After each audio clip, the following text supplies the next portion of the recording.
গল্পের নাম অন্তদহন। Writer DRM সোহাগ। পর্ব সংখ্যা 14 ও 15। পেজ DRM সোহাগ হানি। কথাটা বলে আবার ও চোখ বুজে নেয় আকাশ। সন্ধ্যা ঢোক গিলল। কি রিয়েকশন দিবে বুঝল না, কিন্তু সময় নষ্ট না করে ওয়াশরুমে যায়। একটি মগে পানি ভরে আনে। অন্ধকারে কিছু খুঁজে না পেয়ে সন্ধ্যা তার শাড়ির আঁচল মাথা থেকে নামিয়ে একটু অংশ ভিজিয়ে ভিজিয়ে আকাশের কপালে জলপট্টি দিয়ে দেয়। এরপর বা হাতে আকাশের চুল টেনে দিতে থাকে। একটু পর পর আঁচল উঠিয়ে মগের পানিতে ভিজিয়ে আবার ও কপালে দিয়ে দেয়। সাথে মাথার চুল টেনে দিতে থাকে। এভাবে প্রায় 1.5 ঘন্টার মতো জলপট্টির সাথে চুল টেনে দিয়ে সন্ধ্যার দুহাত ব্যথা হয়ে যায়। এক পর্যায়ে সন্ধ্যা কাপা হাত আকাশের গলায় দিল, বুঝতে পারে আকাশের গায়ে আর জ্বর নেই। সন্ধ্যা আকাশের শরীরে জড়ানো কাঁথা সরিয়ে দেয়। আকাশ একটু নড়েচড়ে ঘুমে বিভোর হয়। সন্ধ্যা চুপচাপ দাঁড়িয়ে রইল আকাশের মাথার কাছে। একদম স্ট্যাচু হয়ে দাঁড়িয়ে আকাশের পানে চেয়ে আছে মেয়েটি। আকাশ শটান হয়ে শুয়েছে, দুহাত আড়াআড়িভাবে বুকে গুজে রাখা। ফ্যানের বাতাসে মাথার চুলগুলো একটু একটু উড়ছে। সন্ধ্যার চোখের কোণ কখন যে ভিজে গাল গড়িয়ে পানি পড়ে মেয়েটি বুঝতেই পারে না। আচ্ছা, তার এত কষ্ট কেন হচ্ছে? কয়েকদিনের বিয়ে করা স্বামীই তো। তবুও সন্ধ্যার মন মানে না। মেয়েটি এখানে আর দাঁড়াল না। ডান হাতে ভেজা গাল মুছে ধীর পায়ে ঘরটি থেকে প্রস্থান করে। সন্ধ্যা আকাশের ঘর থেকে এসে বিছানায় শুয়েছিল ঠিকই, কিন্তু তার চোখে ঘুম ধরা দেয়নি। সারারাত ছটফট করে কাটিয়েছে। ভোরের দিকে একটুখানি চোখ লেগেছিল, 1 ঘন্টার মতো ঘুমিয়েছে। তারপর আবার ও ঘুম ভেঙে যায়। সন্ধ্যা ফজর নামাজ পড়ে বেলকনিতে যায়। ভোরের স্নিগ্ধ বাতাস মেয়েটির গা ছুঁয়ে দেয়। সন্ধ্যা মলিন মুখে বেলকনিতে দাঁড়িয়ে থাকে। ভোরের আলো ফুটতে শুরু করলে সন্ধ্যার চোখে পড়ে তার বেলকনি সোজা কিছুটা দূরে খাড়াভাবে দাঁড়ানো বকুল গাছ। সন্ধ্যা এর আগে ও ওখানে গিয়ে বকুল ফুল কুড়িয়ে এনেছে। আজ আবার ও ইচ্ছে করল। ইচ্ছেকে না দমিয়ে বাগানের উদ্দেশ্যে ছুটে গেল। সকাল সকাল আকাশের ঘুম ভেঙে যায়। মাথাটা ভার হয়ে আছে। খেয়াল করল তার পরনে পাঞ্জাবি। গতকাল রাতে শরীর মন দুটোই খারাপ লাগছিল, কখন ঘুমিয়েছে নিজেও বুঝতে পারেনি। ফ্রেশ না হয়ে ঘুমিয়ে গিয়েছিল। স্মৃতিতে আবছা মনে হল সন্ধ্যা তার কাছে এসেছিল। কথাটা ভেবে আকাশ তার ব্রেইনে চাপ প্রয়োগ করে, কিন্তু তেমন কিছু মনে করতে পারল না। আকাশ নিজের উপর বিরক্ত হল। ভাবল, আজ সৌম্য সন্ধ্যাকে নিয়ে গেলে সে এসব অবান্তর চিন্তাভাবনা থেকে মুক্তি পাবে। এই ভেবে একটু স্বস্তি পায়। এরপর আকাশ বেড থেকে নেমে দাঁড়ালে পায়ের সাথে কিছু বেঁধে পড়ে যায়। আকাশ নিচু হলে দেখল পানিভর্তি মগ ছিল, যা তার পা বেঁধে সব পানি ঢেলে পড়ে গিয়েছে। আকাশ অবাক হল। এই মগ ভর্তি পানি এখানে কিভাবে আসলো? সে কি এনেছিল? কিন্তু কেন আনবে? আকাশ বিরক্ত হয়ে ওয়াশরুমে চলে গেল। কি যে হচ্ছে তার সাথে! নিজেকে পাগল পাগল লাগে। আকাশ সকাল সকাল শাওয়ার নিল। অস্বস্তি লাগছিল। তাছাড়া আজ সারাদিন বাইরে কাজ আছে। বাড়িতে আসার সময় পাবে না। আকাশ ওয়াশরুম থেকে বেরিয়ে মাথা মুছে বেলকনিতে যায়। 1 কাপ কফি হলে ভালো লাগত, কিন্তু এখন সবাই ঘুমে। ভাবল সে নিজেই গিয়ে বানিয়ে আনবে। কিন্তু বেলকনিতে গিয়ে তার দৃষ্টি আটকে যায় প্রকৃতির মাঝে এক অন্যরকম সন্ধ্যাকে দেখে। সন্ধ্যা মাটিতে বসে বকুল ফুল কুড়াতে ব্যস্ত। খোপা করা দীঘল চুলগুলো মাটিতে গড়িয়ে লুটোপুটি খায়। সন্ধ্যা বসে একটা একটা করে ফুল কুড়িয়ে শাড়ির আঁচলে ভরিয়ে রাখছে। আকাশ একধানে সন্ধ্যার দিকে তাকিয়ে রইল। সন্ধ্যার গতিবিধি লক্ষ্য করাই বিভোর হল। বেশ কিছুক্ষণ পেরিয়ে গেলে আকাশ বা হাত বেলকনির রেলিংয়ে রেখে চোখ বুজে নেয়। হৃৎস্পন্দনের চাপ বেড়েছে। আকাশ মাথা দুদিকে নাড়ায়। না, সে আর সন্ধ্যাকে দেখবে না। সন্ধ্যা ফুল কুড়িয়ে নিয়ে উল্টো ঘুরে দাঁড়ায়। হঠাৎ তার সম্মুখ বরাবর দোতলায় দৃষ্টি গেলে আকাশকে দেখে অবাক হয়। মেয়েটির চোখে মুখে সামান্য লজ্জার ছিটেফোঁটা। তবে আকাশের থেকে দৃষ্টি সরাল না। আকাশ একবারের জন্যও চোখ খুলল না। সন্ধ্যার দৃষ্টি ঝাপসা হয়ে আসে। সে আর দাঁড়াল না। বকুল ফুলে ভরা আঁচল হাতে ধরে দৌড় দিল এখান থেকে। আকাশ আরও কয়েক সেকেন্ড পর চোখ মেলে তাকায়। জায়গাটি ফাঁকা দেখে আকাশের দৃষ্টি এদিক ওদিক ছোটাছুটি করে। চঞ্চল হয় খানিক। কিন্তু সন্ধ্যাকে আর চোখে পড়ল না। আকাশ দীর্ঘশ্বাস ফেলে। সে তো দেখবে না সন্ধ্যাকে। তবুও কেন খুঁজছে তার দৃষ্টি? সে তার নতুন অনুভূতির চক্করে মনে হচ্ছে ডিপ্রেশনে পড়ে যাচ্ছে। দীর্ঘশ্বাস ফেলে ঘরে চলে যায়। সন্ধ্যা তার ঘরে এসে ফুলগুলো বিছানার উপর রাখে। এরপর টেবিলের ড্রয়ার থেকে সুই সুতো বের করে বিছানায় গিয়ে বসে। সুইয়ে সুতো লাগিয়ে ছোট্ট ছোট্ট বকুল ফুলগুলো একটি একটি করে সুইয়ের মাঝে গেঁথে দেয়। তার সব আনা ফুলগুলো দিয়ে দুটো ছোট্ট মালা বানায়। এরপর একটি ফুলের মালা সন্ধ্যা তার হাতে দুপ্যাচ দিয়ে পড়ে। হাতের দিকে তাকিয়ে মৃদু হাসে সন্ধ্যা। সুই সুতো ড্রয়ারে রেখে ফুলের মালা দুটো টেবিলের উপর রাখে। এরপর চেয়ারে টেনে বসে একটি প্যাড খুলে সাদা পাতা বের করে। ডান হাতে একটি পেন্সিল নেয়। এরপর খুব মনোযোগ দিয়ে কিছু আঁকতে থাকে। সন্ধ্যার হাতের কাজ সুন্দর। ক্লাস 6 থেকে 8 পর্যন্ত ক্লাসে আঁকতে হতো। হাতের কাজ ভালো হওয়ায় আঁকার হাত খুব একটা খারাপ না, আবার অনেক ভালোও না। তবে যা পারে তা চলনসই। প্রায় 1 ঘন্টা সময় নিয়ে বেশ কসরত করে কিছু আঁকল। ছবির নিচের দিকে এক কোণায় টুপ করে এক ফোঁটা পানি পড়ে। সন্ধ্যা শাড়ির আঁচল দ্বারা অতি যত্নে পানিটুকু মুছে দেয়। এরপর তার আঁকা ছবির নিচে কয়েক লাইন লিখে রেখে দেয় প্যাডটি। গাঁথা মালার একটি তার হাতের কবজিতে পরা, আরেকটি মালা আঁকানো ছবিটির উপর রেখে দেয়। ঠোঁটের কোণে মলিন হাসি লেপ্টে। তবে দৃষ্টি ঝাপসা। ঘড়ির কাঁটায় তখন সকাল 9:30। আকাশ সিঁড়ি বেয়ে নামছে। তার পরনে সাদা পাঞ্জাবি, সাদা গ্যাবার্ডিন প্যান্ট, বা হাতে চেইন ঘড়ি। সিঁড়ি বেয়ে নামতে নামতে দুহাতের পাঞ্জাবির হাতা কনুই পর্যন্ত খুব সুন্দর করে গোটায়। টানা কয়েকদিন এই সাদা পাঞ্জাবি পরার কারণ সে তার অফিসে যায় না, বরং খুব সভ্য, ভদ্র এক সভাপতি হওয়ার সকল কার্যক্রমে ব্যস্ত থাকে সে। আজও তার ব্যতিক্রম নয়। বেশ কয়েকটা এলাকায় অভাবীদের কিছু কাপড় বিতরণ করবে সে। তাছাড়া বড় বড় নেতাদের সাথে সাক্ষাতের ব্যাপার আছে। আকাশ এগিয়ে এসে চেয়ার টেনে বসল নাস্তা করার উদ্দেশ্যে। পাশে অরুণ বসা। ছেলেটা আগের মতো কথা বলে না। অনামিকার সাথে সেই ঘটনার পর থেকে একদম নিশ্চুপ হয়ে গিয়েছে। আকাশ দীর্ঘশ্বাস ফেলে বলে, মেয়েজনিত চক্করে পড়া কতবড় ভুল এইবার বুঝেছিস? যা হবার হয়েছে, এখন এসব ভুলে যা। পৃথিবীতে মেয়ে মানুষ বলে কেউ আছে এটাই ভুলে যা। আর শান্তিতে থাক। অরুণ খাবার গিলে একটু হেসে বলে, তোর কপালে যে কি আছে। মেয়ে মানুষের থেকে দূরে থাকার জন্য আমাকে যত টিপস দিলই জীবনে। হা, খা ভাই। আমি আমার মতো ভালোই আছি। আকাশ আর কিছু বলল না। আসমানি নওয়ান চুপচাপ আকাশের প্লেটে খাবার দেয়। আকাশ মায়ের নিশ্চুপতা দেখল। কিছু বলল না, কিছু বলার নেই ও। একবার খাবার মুখে নিতেই চোখে পড়ল সন্ধ্যা রান্নাঘর থেকে এদিকে এগিয়ে এসে একটি চেয়ার টেনে বসল। সন্ধ্যার অস্বস্তি হচ্ছে। কিন্তু আসমানি নওয়ান তাকে বসতে বলেছে। ভদ্রমহিলার এমনিই মন খারাপ, সেখানে সন্ধ্যা তার কথা না মেনে তার মন আরও খারাপ করে দিতে চায়নি। তাই চুপচাপ এসে বসল।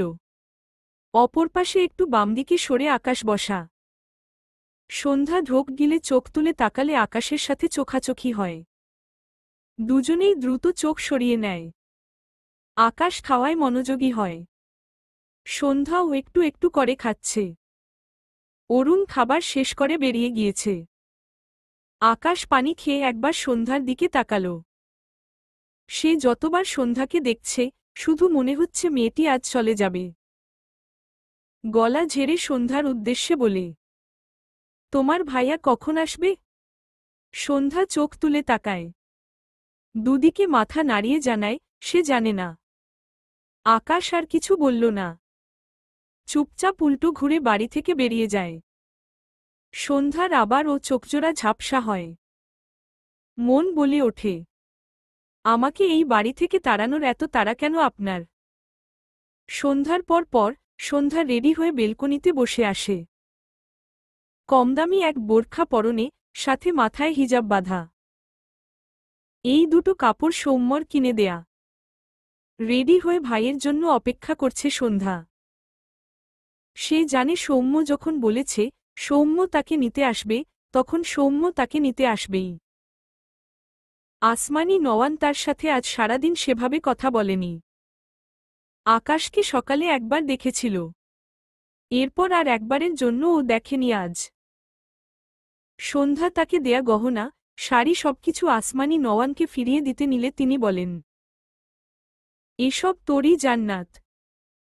সন্ধ্যা ইশারায় বোঝায় তার আর আকাশের তো ডিভোর্স হয়ে যাবে, তখন তিনি উত্তরে বলেছেন, এসব নেয়ার জন্য তোকে আকাশের বউ হতে হবে না।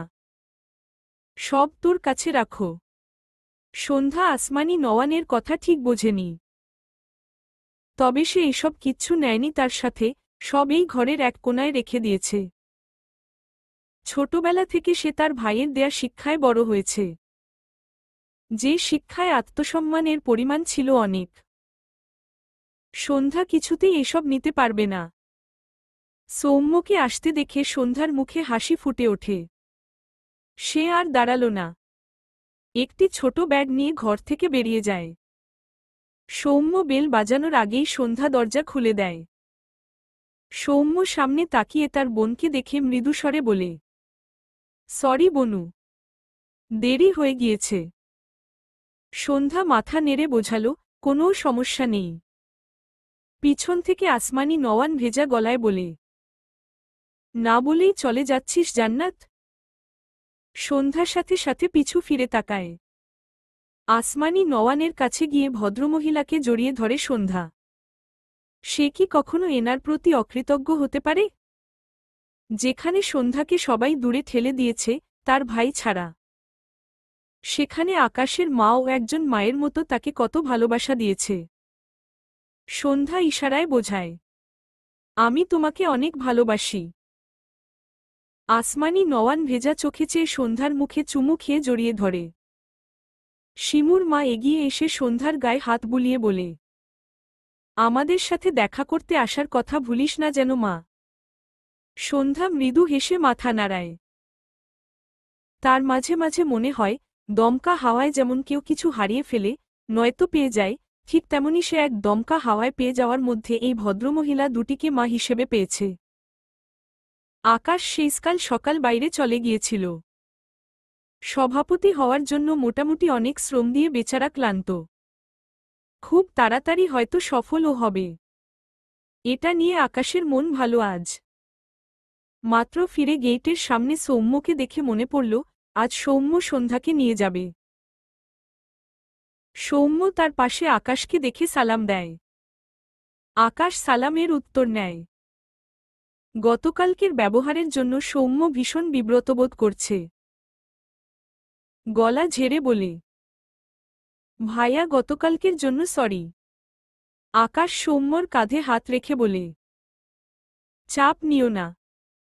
রাগ তো গতকালকেই পড়ে গিয়েছে। আমিও ভুলে গিয়েছি। সৌম্য একটু হাসল। তার হাতের চেক আকাশের দিকে বাড়িয়ে দিল। আকাশ ভ্রু কুঁচকে চেকটি নেয়। অবাক হল না, আবার ফিরিয়েও দিল না। সে সৌম্যকে চেনে। এই টাকা সে দিবেই। ভীষণ আত্মসম্মান ছেলেটির। শিমুকে পড়তে দিয়ে মোটামুটি ভালোই চিনেছে সৌম্যকে। অযথা কথা খরচ করল না তাই এটা নিয়ে। অতঃপর বলে, ডিভোর্স পেপার আসতে কিছুদিন সময় লাগছে। পেপার আসলো আমি তোমাকে কল করলে আমার সাথে যোগাযোগ কর, কেমন? সৌম্য দীর্ঘশ্বাস ফেলে মৃদু স্বরে বলে, জি ভাইয়া। সৌম্য আকাশের উপর রাগল না। আকাশ সুষ্ঠুভাবে ডিভোর্স দিতে চাইছে, এখানে তার কিছু বলার নেই। তার বোনের গায়ে ডিভোর্সি ট্যাগ লাগবে। সৌম্যর কষ্ট হল তার বোনুর জন্য, কিন্তু কিছু করার নেই। এ তো নতুন নয়, তাদের দুই ভাইবোনের কপাল এমনই। সৌম্য মেনে নিয়েছে, সে তার বোনকে আগলে রাখবে তার কাছে। সৌম্য আকাশের থেকে বিদায় নিয়ে সন্ধ্যাকে বলে বাইরে যায়, সে চেকটি দিতে এসেছিল। এখন রিকশা ডেকে এনে এখান থেকে বনুকে নিয়ে যাবে। আকাশ এগিয়ে দিতে চেয়েছিল, সৌম্য না করে দিয়েছে। আকাশ বাড়ির ভেতরে প্রবেশ করলে সামনে সন্ধ্যাকে দেখে থেমে যায়। আকাশের বলা ডিভোর্স পেপারের কথা শুনে সন্ধ্যার চোখ জলে চিকচিক করে। আকাশ শান্ত দৃষ্টিতে সন্ধ্যার দিকে চেয়ে আছে। আসমানি নওয়ান, শিমুর মা ভেতরে চলে গিয়েছে। তবে শিমু এখানেই দাঁড়িয়ে আছে। মেয়েটা ফোনে রিলস দেখছিল, এর মধ্যেই সন্ধ্যাকে বেরিয়ে যেতে দেখে মলিন মুখে চেয়ে আছে। হঠাৎই আঙুলের চাপ লেগে একটি রিলস চালু হয়, যেখানে একটি মেয়ে কণ্ঠে গান বেজে ওঠে। বুঝবি তুই, কাঁদবি তুই, যখন আমি থাকব না। হাত বাড়িয়ে ডাকবি তুই, আর তো ফিরে আসব না। এটুকু হতেই শিমু দ্রুত তার ফোন অফ করে দেয়। আকাশ, সন্ধ্যা দুজনেই শিমুর দিকে তাকায়। শিমু ছোট করে বলে, সরি। আকাশ কিছু বলল না। সন্ধ্যা আকাশের দিকে চেয়ে ঠোঁট প্রসারিত করে হাসে। আকাশ অবাক হয় সন্ধ্যার হাসিতে। সন্ধ্যা নিজেকে সামলে হাত দিয়ে ইশারায় বোঝায়, ভালো থাকবেন। আকাশের নজর সন্ধ্যার হাতে পড়ল। বকুল ফুলের মালা সন্ধ্যার ডান হাতে প্যাঁচানো। আকাশের মনে পড়ল ভোরে সন্ধ্যার ফুল কুড়ানোর দৃশ্য। সন্ধ্যা দীর্ঘশ্বাস ফেলে মাথা নিচু করে নেয়। কষ্ট হচ্ছে তার। সন্ধ্যা আর সময় নষ্ট করল না। শিমুকে হাত নেড়ে বাই বলে আকাশকে পাশ কাটিয়ে বাড়ি থেকে বেরিয়ে যায়। চোখের কোনো লেগে থাকা নোনতা জলকণা ডান হাতের কনিষ্ঠ আঙুল দ্বারা মুছে নেয়। আকাশ দ্রুত পিছু ফিরে তাকায়। দেখল সন্ধ্যা ব্যস্ত পায়ে বাড়ি থেকে বেরিয়ে গেল। আকাশ ঢোক গিলল। বুকটা কেমন যেন চিনচিন করে উঠল। তবে সন্ধ্যা চলে গিয়েছে মনে হতেই আকাশের মন বলে ওঠে, এবার সে এই অনুভূতি থেকে মুক্তি পাবে। আর পাগল পাগল লাগবে না তার। আকাশের বাবা কিছুক্ষণ আগে বাড়ি ফিরে এদের সকলের কাহিনী দেখেছে চুপচাপ। তার চোখে মুখে ছিল বিরক্তি, সাথে সন্ধ্যা চলে যাওয়ার কারণে ছিল খুশির ঝিলিক। মেসের সামনে এসে রিকশাওয়ালাকে দাঁড়াতে বলে সৌম্য। এরপর সে রিকশা থেকে নেমে সন্ধ্যার হাত থেকে একটি মাঝারি সাইজের ব্যাগ নিয়ে একপাশে রাখে। এরপর সন্ধ্যার হাত ধরে বলে, বনু নেমে আয়। সন্ধ্যা বা হাতে বোরখা সামান্য উঁচু করে রিকশা থেকে নেমে দাঁড়ায়। সৌম্য রিকশাওয়ালাকে ভাড়া মিটিয়ে দিয়ে এক হাতে সন্ধ্যার হাত ধরে, আরেক হাতে ব্যাগটি নিয়ে এগিয়ে যায় তার মেসের দিকে। এরপর পকেট থেকে চাবি বের করে ঘরের তালা খোলে। দরজা ঠেলে ভেতরে গিয়ে আগে ঘরের লাইট জ্বালিয়ে দেয়। এরপর মৃদু স্বরে বলে, ভেতরে আয় বনু। সন্ধ্যা ঘরের ভেতরে পা রাখে। আশেপাশে তাকায়। সন্ধ্যার কাছে ঘরটি জেলখানার মতো লাগল। এর চেয়ে তো তাদের গ্রামের টিনের বাড়িও ভালো আছে। ঘরের এক কোনায় ছোট্ট একটি চৌকি পাতা। এক সাইডে একটি টেবিল, বইয়ের ভারে ভেঙে যাওয়ার উপক্রম। আর কিছু হাঁড়ি পাতিল, যা রাখার জায়গা নেই। ঘরের কোনায় একটি ছোট্ট ব্যাগ দেখল, ওখানেই হয়তো কয়েকটা কাপড় আছে। তার ভাই এখানে থাকে ভাবতেই সন্ধ্যার চোখজোড়া ভিজে ওঠে। সৌম্য সন্ধ্যার মনোভাব বুঝতে পেরে এগিয়ে এসে বলে, আমার এখানে থাকতে থাকতে অভ্যেস হয়ে গেছে বনু। তুই এইখানে একটা রাত কষ্ট করে থাকতে পারবি না? সন্ধ্যা টলমলে চোখে তার ভাইয়ের দিকে চেয়ে মাথা নেড়ে সম্মতি দেয়, সে পারবে। সৌম্য মলিন মুখে তার বোনের পানে চেয়ে মৃদুস্বরে বলে, বনু তুই ফ্রেশ হয়ে নে কেমন, আমি বাইরে থেকে খাবার কিনে আনছি। সন্ধ্যা সৌম্যর হাত টেনে ধরে দুদিকে মাথা নাড়ায়, ইশারায় বোঝায়, আমি খিচুড়ি রান্না করি ভাইয়া। সৌম্য সন্ধ্যার কথা বুঝতে পেরে হাসল। সৌম্যর খিচুড়ি পছন্দ বলে বাড়িতে গেলে সন্ধ্যা লুকিয়ে চুরিয়ে তার জন্য খিচুড়ি রান্না করে রাখত। এরপর সে গেলে যত্ন করে তার সামনে খাবার এনে দিত। সৌম্য সন্ধ্যার গালে হাত দিয়ে বলে, ছোট মায়ের হাতের খিচুড়ি অনেক মিস করেছি। অবশ্যই আজ সুযোগ পেয়েছি যখন, তখন খাব। সন্ধ্যা হাসল। সৌম্য ঘরের কোনায় কারেন্টের চুলা সেট করে সন্ধ্যাকে দেখিয়ে দেয়, এটা সে আর রিহান শেয়ারে কিনেছিল। এরপর সৌম্য খিচুড়ি রান্নার জন্য প্রয়োজনীয় সবকিছু বের করে দেয়। এগিয়ে এসে সন্ধ্যার উদ্দেশ্যে বলে, হাতমুখ ধুয়ে একটু বিশ্রাম নিয়ে খুব সাবধানে কাজ করবি বনু কেমন, আমি তোর জন্য ফুসকা আনতে যাচ্ছি। তুই যে শুধু শহরের ফুসকা খেতে চাইতি, আগে তো সুযোগ পাইনি, আজ আগে তোর ইচ্ছে পূরণ করি। সন্ধ্যা খুশি হয়ে দুহাতে সৌম্যকে জড়িয়ে ধরে ভাইয়ের বুকে মাথা রাখল। সৌম্য সন্ধ্যার মাথায় হাত রেখে মৃদু হাসল। তার বনুই তার সব। এই যে তার বনু তার কাছে এসেছে, কি যে শান্তি লাগছে। এই কয়টা দিন কেমন দমবন্ধ হয়ে আসছিল। সৌম্য সন্ধ্যা ছেড়ে বেরিয়ে যায়, যাওয়ার আগে সন্ধ্যাকে ঘরের দরজা আটকে দিতে বলে। আর বলে, যাব আর আসব, ভয় পাস না যেন বনু। সন্ধ্যা চলে গেলে আকাশ বাইরে এসেছে। কি জানি কেন, সে সন্ধ্যা যাওয়ার পর থেকে সেই পথে দাঁড়িয়ে সেদিকে তাকিয়ে আছে। বিষণ্ণতা ঘিরে ধরেছে তাকে। কিন্তু কেন? আকাশ কয়েক পা হাঁটল রাস্তায়। এদিক ওদিক হেঁটে নিজেকে স্বাভাবিক করতে চাইছে। ব্যর্থ হয়ে বাড়ির ভেতর চলে গেল। পুরো বাড়ি কেমন যেন নিস্তব্ধ হয়ে আছে। আকাশ দীর্ঘশ্বাস ফেলে তার ঘরে চলে আসে। ঘরের লাইট জ্বালিয়ে দেয়। এরপর এগিয়ে গিয়ে হাতঘড়ি খুলে বেডসাইড টেবিলের উপর রাখতে গিয়ে চোখে পড়ল একটি বক্স। বক্সটি আকাশের পরিচিত ঠেকল। হাতঘড়ি টেবিলের উপর রেখে বক্সটি তুলে নেয় আকাশ।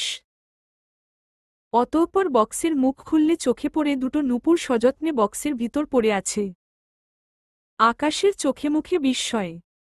ডান হাতে নূপুর দুটি তুলে উঁচু করে মুখের সামনে ধরে।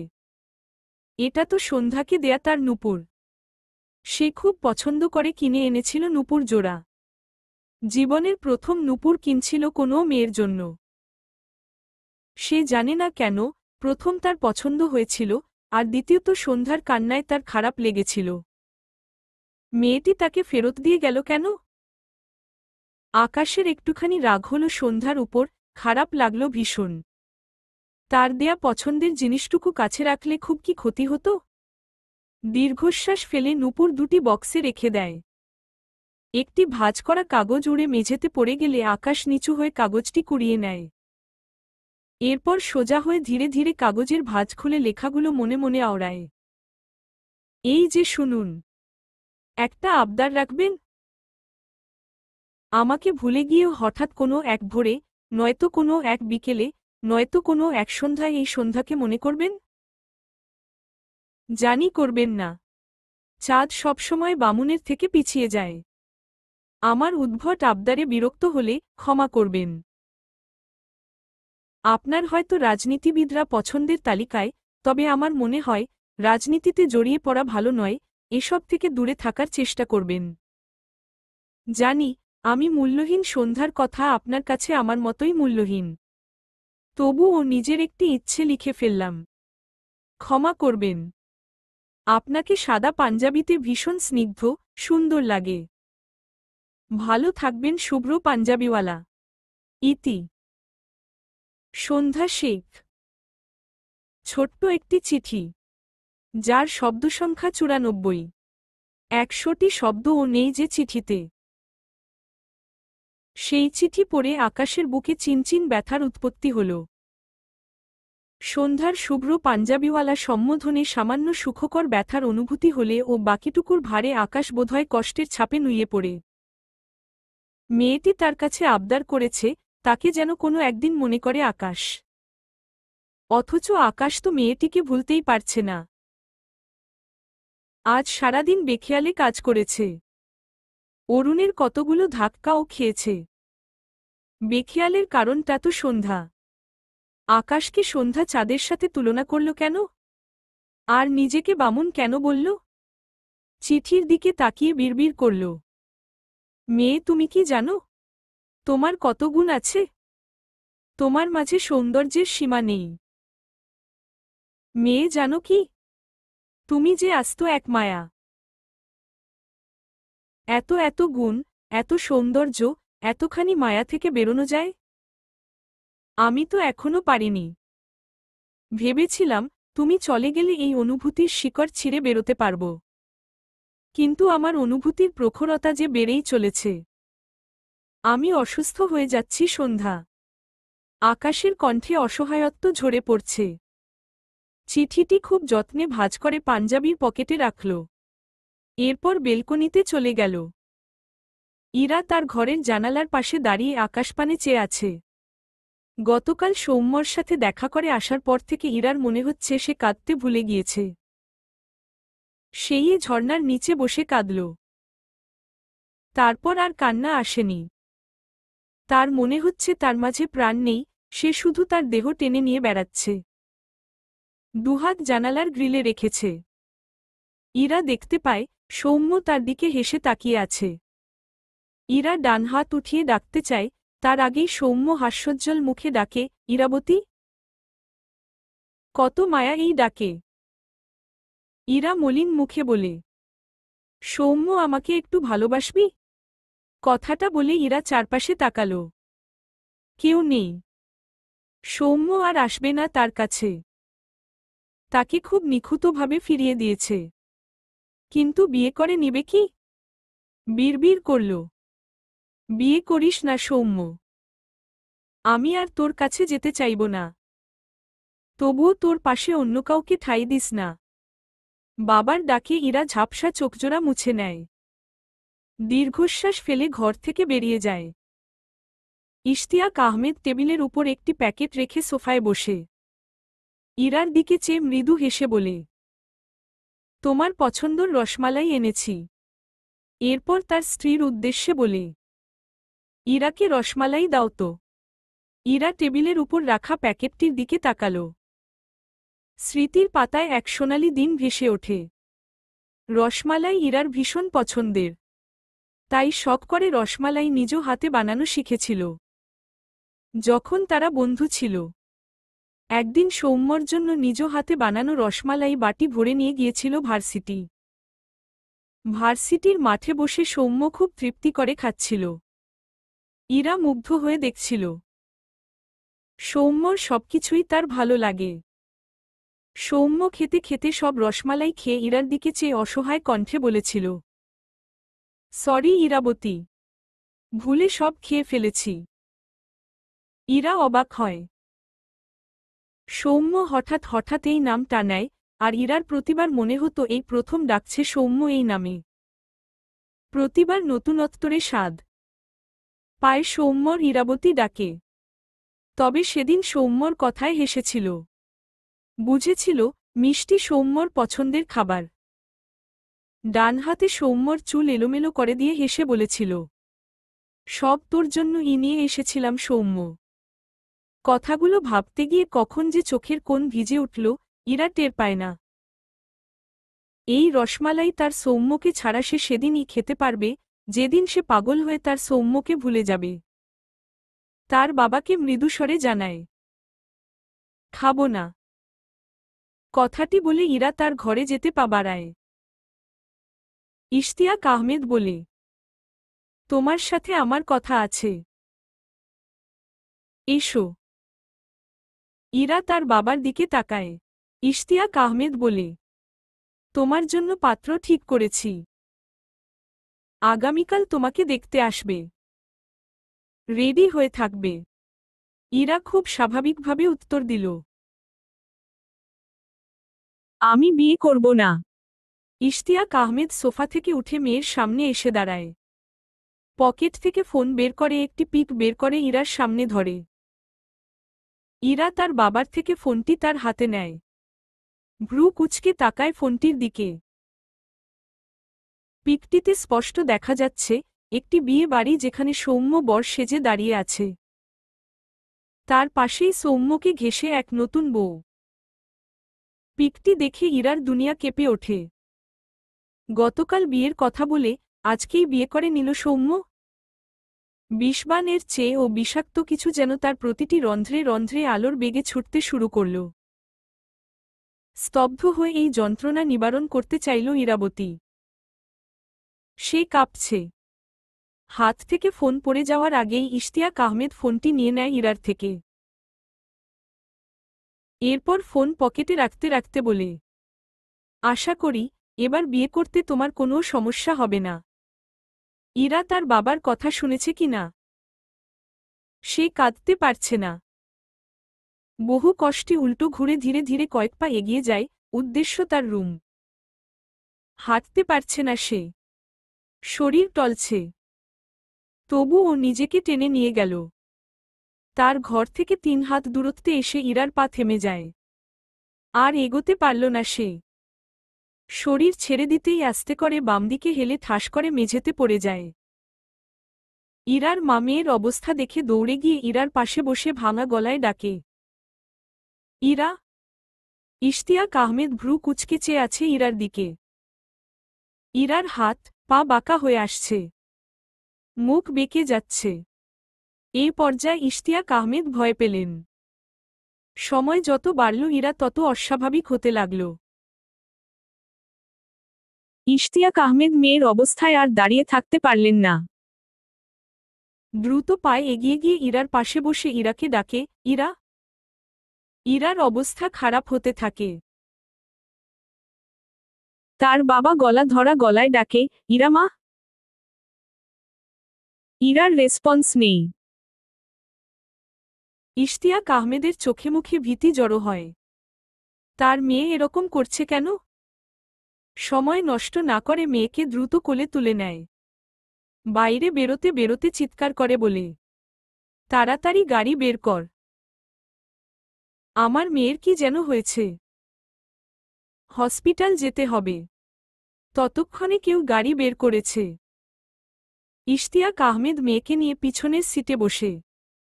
ইরার মা কাঁদতে কাঁদতে ইশতিয়াক আহমেদের পাশে বসলে গাড়ি স্টার্ট দেয়। ইরার বাবা ইরার গালে হাত রেখে ডাকে, মা। ইরা, কোথায় কষ্ট হচ্ছে তোমার? ইরা শরীর ছেড়ে দিল। অস্ফুট স্বরে ভাঙা কণ্ঠে বেরিয়ে আসে, আমার সৌম্য চিরতরে হারিয়ে গেল।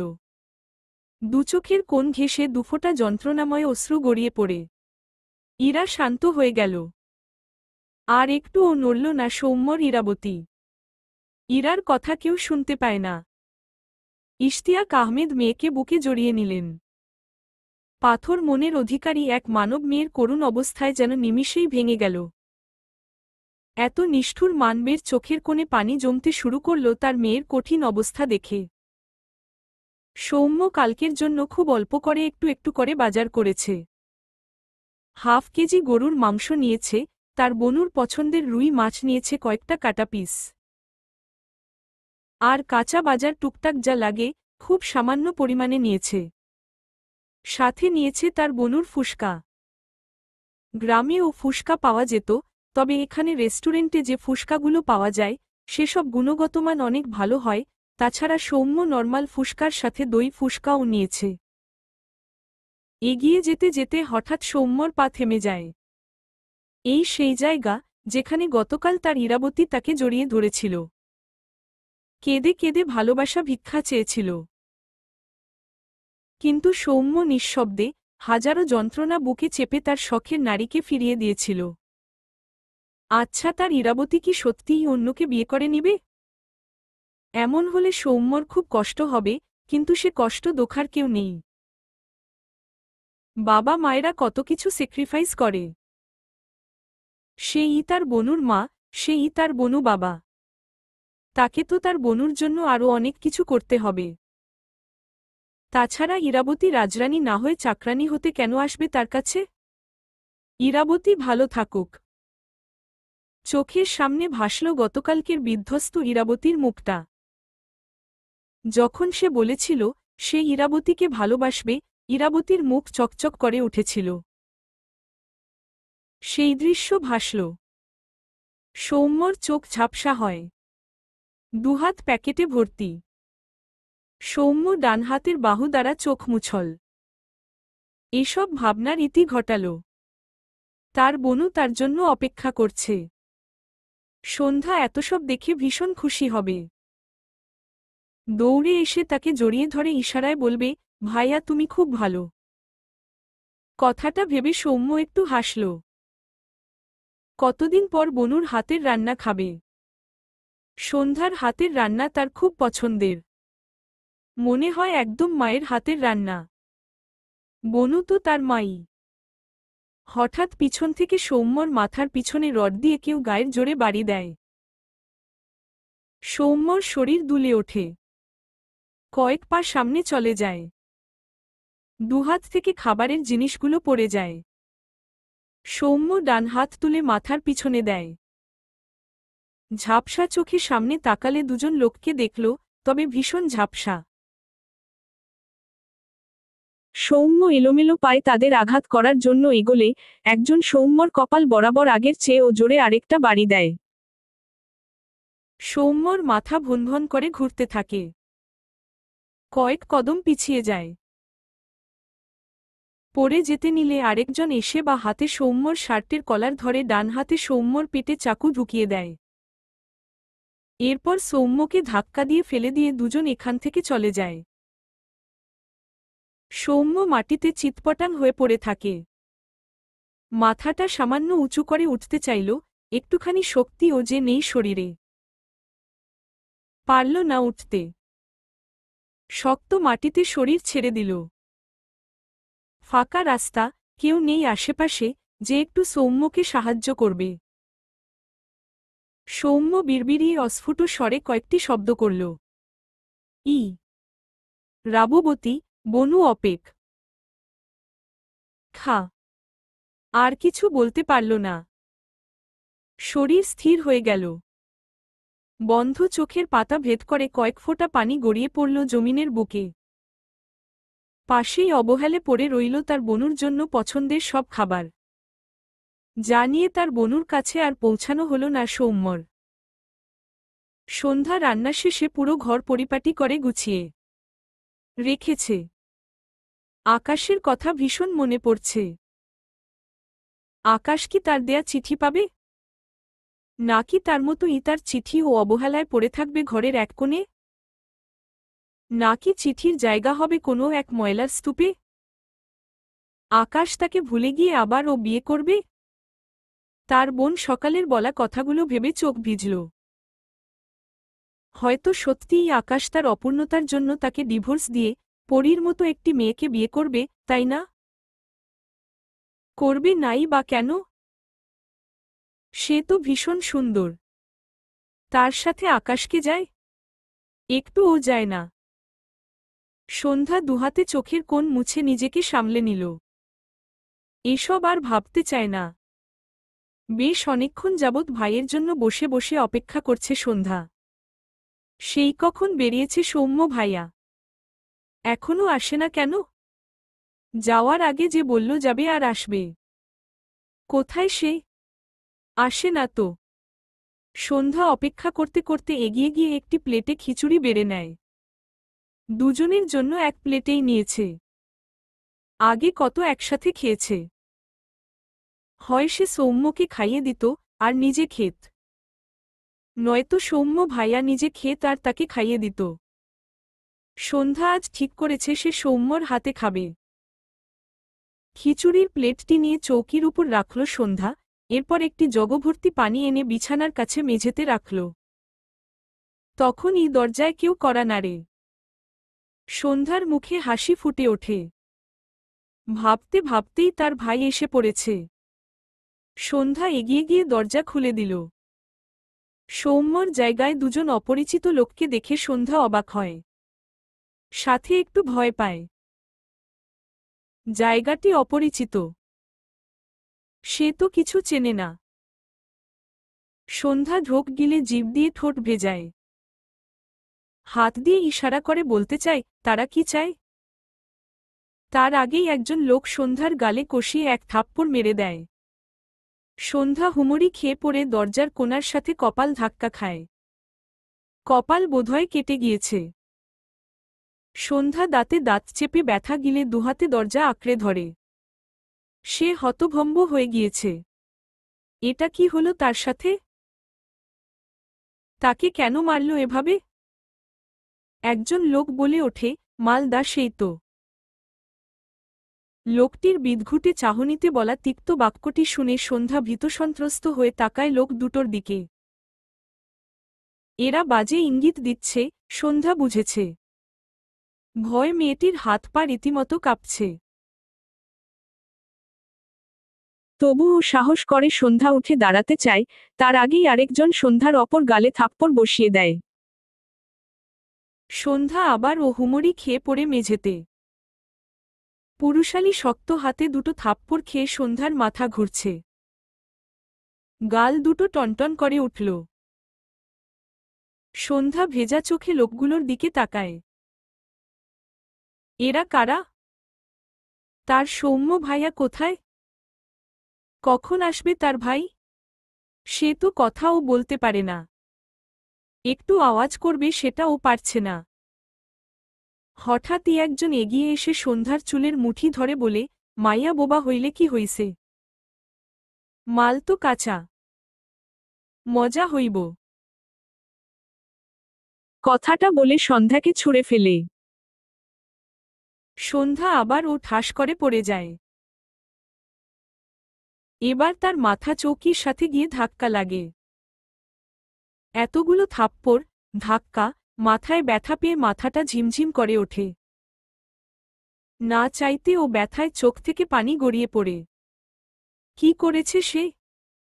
লোকগুলো তাকে এভাবে মারছে কেন? সন্ধ্যার নিজেকে ভীষণ অসহায় লাগছে। এ কোথায় এসে পড়ল সে? মাথা ব্যথায় মনে হচ্ছে মাথা খুলে যাবে। কিন্তু সন্ধ্যা নিজের অসুস্থতাবোধকে প্রশ্রয় দিল না। নয়তো এরা তার সর্বনাশ করে দিবে যে। সন্ধ্যার মুখ বরাবর গরম খিচুড়ির প্লেট চোখে পড়ে, যেটা কিছুক্ষণ আগে সে রেখেছে। সুযোগ বুঝে সন্ধ্যা চৌকির উপর রাখা গরম খিচুড়ি হাতে নিয়ে একজনের মুখের দিকে ছুঁড়ে মারে। লোকটি চেঁচিয়ে ওঠে। অপরজন সেই লোকটির দিকে এগিয়ে গেলে সন্ধ্যা যান হাতে নিয়ে ঘর থেকে দৌড়ে বেরিয়ে যায়। রাস্তা একদম ফাঁকা, যেন কেউ কোথাও নেই। অনেক রাত হয়েছে যে, ফাঁকা তো হবেই। সন্ধ্যার চোখ থেকে টপটপ করে পানি গড়িয়ে পড়ে। একবার তার সৌম্য ভাইয়া আসুক। কেন আসছে না তার সৌম্য ভাইয়া? আরও কখন আসবে? তার যে ভীষণ অসহায় লাগছে। পিছনে দৌড়ের শব্দে সন্ধ্যা বুঝতে পারল, সেই দুজন বাদলোক তার পিছু পিছু দৌড়ে আসছে। সন্ধ্যা প্রাণপণে দৌড়ায়, নিজের ইজ্জত বাঁচাতে, নিজেকে বাঁচাতে। কয়েক ঘন্টা আগে আকাশ বেলকনিতে এসে দাঁড়িয়েছিল। এখনও সেভাবেই দাঁড়িয়ে আছে। সেই সকালে এই পোশাকে বেরিয়েছিল। বাইরে থেকে এসে কখনো এমন হয়নি, সে 10 মিনিট পর ফ্রেশ হতে গিয়েছে। অথচ আজ কয়েক ঘন্টা পেরিয়েছে, আকাশের মাঝে কোনো হেলদোল নেই। ভেতরটা ভীষণ ছটফট করছে। আকাশ এপাশ ওপাশ করে হাঁটল বেশ অনেকক্ষণ। এরপর তার ঘর থেকে বেরিয়ে দ্রুত পায়ে সিঁড়ি বেয়ে নামতে থাকে। কোনো দিকে তাকাল না। সোজা সন্ধ্যার ঘরে যায়, যে ঘরে এতদিন সন্ধ্যা থাকত। সন্ধ্যার ঘরে এসে আকাশ ঘরের লাইট জ্বালিয়ে দেয়। পুরো রুমটিতে দৃষ্টি ঘোরায় আকাশ। ঘরটি খুব সুন্দর করে গোছানো। কিন্তু যে গুছিয়েছে সেই মানুষটি নেই। আকাশ ঢোক গিলে এগিয়ে যায়। প্রথমেই চোখে পড়ে টেবিলের কোনায় রাখা একটি প্যাড, যার উপর একটি বকুল ফুলের মালা রাখা। আকাশের মনে পড়ল, সন্ধ্যার হাতে এরকম একটি বকুল ফুলের মালা দেখেছিল। আকাশ ডান হাত বাড়িয়ে ফুলের মালাটি হাতে নেয়। দৃষ্টি পড়ে প্যাডের সাদা পৃষ্ঠায় আঁকানো দুটি ছবির উপর। আকাশ বা হাতে প্যাডটি তুলে তার সামনে ধরে। সাদা পাতায় দুটো ছবি আঁকা। পাতার বাম পাশে আকাশকে পিছন থেকে আঁকানো। দেখে বোঝা যাচ্ছে আকাশের পরনে পাঞ্জাবি। আর তার পাশেই হাঁটুর নিচ পর্যন্ত চুলের অধিকারী শাড়ি পরিহিত সন্ধ্যা। কাঁচা হাতের আঁকা। প্রফেশনালদের মতো ভালো না হলেও দেখে বোঝাই যায়, সন্ধ্যা আকাশ আর নিজেকে আঁকতে চেয়েছে। আকাশের দৃষ্টি ছবি দুটির নিচের লেখার উপর পড়ে। যেখানে লেখা শুভ্র পাঞ্জাবিওয়ালা। একটি শেষ কথা রাখবেন? বকুল ফুলের এই মালাটি শুকিয়ে গেলেও আপনার কাছে রেখে দিবেন? আর আপনার পাশে এই মূল্যহীন মেয়েটির ছবি মুছবেন না। আমি মিনতি করে গেলাম। রাখবেন কি এই মিনতি? ইতি। সন্ধ্যা শেখ। পাশাপাশি দুটো ছবির সাথে ৩৭টি শব্দের ছোট্ট চিঠির লেখাটুকু আকাশকে যেন ভেতর থেকে নাড়িয়ে দিল। আকাশ বাক্রুদ্ধ হয়ে তাকিয়ে রইল লেখাগুলোর দিকে। সময়ের সাথে তার ছটফটানি বাড়ল। হাতের প্যাডটি শব্দ করে টেবিলের উপর রাখে। সামান্য ঝুঁকে ডান হাত টেবিলে ঠেকিয়ে চোখ বুজে নেয়। নিঃশ্বাস ভারী হয়ে আসছে তার। বেশ কিছুক্ষণ পর সন্ধ্যার দেয়া বকুল ফুলের মালাটি পাঞ্জাবির পকেটে রেখে বিড়বিড়িয়ে বলে, তোমার সকল মিনতি রেখে দিলাম সন্ধ্যা। আকাশের ছটফটানি কমল না। এক পর্যায়ে সে এই ঘরেই হাঁটাহাঁটি শুরু করে। অতিরিক্ত টেনশন, কষ্ট, খারাপ লাগা, এসবের মাঝে হাঁটাহাঁটির অভ্যেসটা তার আছে। তার এত বেশি অস্থির কেন লাগছে? হঠাৎই দাঁড়িয়ে গিয়ে দুহাতে মাথার চুল টেনে অসহায় কণ্ঠে বিড়বিড়িয়ে বলে, সন্ধ্যা, তুমি কোথায়? ঠিক আছো তুমি? সন্ধ্যা দৌড়াতে দৌড়াতে কোনোদিকে চলে এসেছে নিজেও জানে না। যত সামনে এগোয় তত নির্জন জায়গা। লম্বা চুলগুলো খুলে গিয়েছে। সন্ধ্যার পা দুটো অবশ হয়ে আসছে যেন। তার পিছু পিছু সেই লোক দুটো এখনো দৌড়াচ্ছে। হঠাৎই একজন বড় ইটের টুকরো নিয়ে সন্ধ্যার পিঠ বরাবর ছুঁড়ে মারে। সন্ধ্যা মুখ থুবড়ে পড়ে যায়। চারিপাশ থেকে বুক চেপে আসে। তার মনে হল সে আর নিঃশ্বাস নিতে পারছে না। পায়ের শব্দ পেয়ে সন্ধ্যা বহু কষ্টে পিছু ফিরল। লোক দুটো তার দিকে লালসার দৃষ্টিতে চেয়ে আছে। একজন শার্টের বোতাম খুলতে খুলতে বিদঘুটে হেসে বলে, এর সৌন্দর্য তো আস্তে আস্তে প্রকাশ পাচ্ছে। আগে আমি মজা মাস্তি করি, তারপর তুই আসিস, যা। লোকটি সন্ধ্যার দিকে চেয়ে একটি বিশ্রী হাসি দিয়ে জায়গাটি প্রস্থান করে। সন্ধ্যার চোখ থেকে টপটপ করে পানি গড়িয়ে পড়ছে। একটু একটু পড়ে পিছিয়ে যায় সে। গলা ফাটিয়ে কাঁদতে ইচ্ছে করছে তার। কিন্তু তার তো সেই কণ্ঠস্বরটুকুই নেই। কেউ তাকে বাঁচাতেও আসবে না। আজ যেন সন্ধ্যার ধৈর্যের বাঁধ ভাঙল। আল্লাহ আর কত পরীক্ষা নিবে তার? এর শেষ কবে? সে মরে গেলে? তবে মরে যাক, কিন্তু এই নরপশুদের হাত থেকে বাঁচাক। তাকে গাড়ির নিচে পিষে ফেলুক। এত রাস্তা রেখে আল্লাহ কেন তাকে এই পথে পাঠালো মারতে? সন্ধ্যা বেদনার অশ্রু বিসর্জন দেয়। হঠাৎই লোকটি তার উপর জানোয়ারের ন্যায় ঝাঁপিয়ে পড়ল। বোবা মেয়েটি বোবা চিৎকার দিল। আজ হয়তো তার স্বর থাকলে এই জমিন কেঁপে উঠত, কিন্তু তার চিৎকার যে তার মাঝেই সীমাবদ্ধ থাকল। একটুও শব্দ হল না সেই চিৎকারের। শব্দ হল না বোবা মেয়েটির আত্মচিৎকারের। সন্ধ্যা খুব করে ডাকল তার সৌম্য ভাইয়াকে, ডাকল আকাশকে। কেউ এলো না তাকে বাঁচাতে। শুধু সঙ্গ হল কিছু বোবা আর্তনাদ, সাথে তীব্র বর্ষণের ন্যায় নোনতা জলকণা। ডক্টর রিয়াজ হাঁসফাঁস কণ্ঠে বলে। তারপর সন্ধ্যা, সৌম্য কি বাঁচতে পেরেছে? আর সৌম্যর ইরাবতীর কি হয়েছিল? সে কি বেঁচে আছে? ছেলেটি ভারী স্বরে জবাব দেয়, জানি না। ডক্টর রিয়াজ ছটফটানি কণ্ঠে বলে। জানো না মানে? একটি গল্পের এরকম এক জায়গায় থামলে আমার তো দম আটকে আসছে। ছেলেটি ধরে আসা গলায় বলে, আর আমি গত 2.5 বছর যাবৎ প্রতিটি দিন, প্রতিটি রাত, প্রতিটি ঘণ্টা, প্রতিটি মিনিট, প্রতিটি সেকেন্ড এভাবেই ছটফট করি। ডক্টর রিয়াজ অবাক হয়ে বলে, গল্পটি তার মানে 2.5 বছর আগের? আর সত্য ঘটনা? ডক্টরের কথায় ছেলেটি নিঃশব্দে হাসল, যে হাসিতে প্রাণ নেই। ডক্টর রিয়াজ তার ঝাপসা চোখজোড়া মুছলেন। তার বউ তাকে সবসময় পাষাণ বলে। ডক্টররা পাষাণ হয় আগে শুনেছে। তাকে বিয়ের পর এই কথাটা খুব ভালোভাবে উপলব্ধিও করেছে।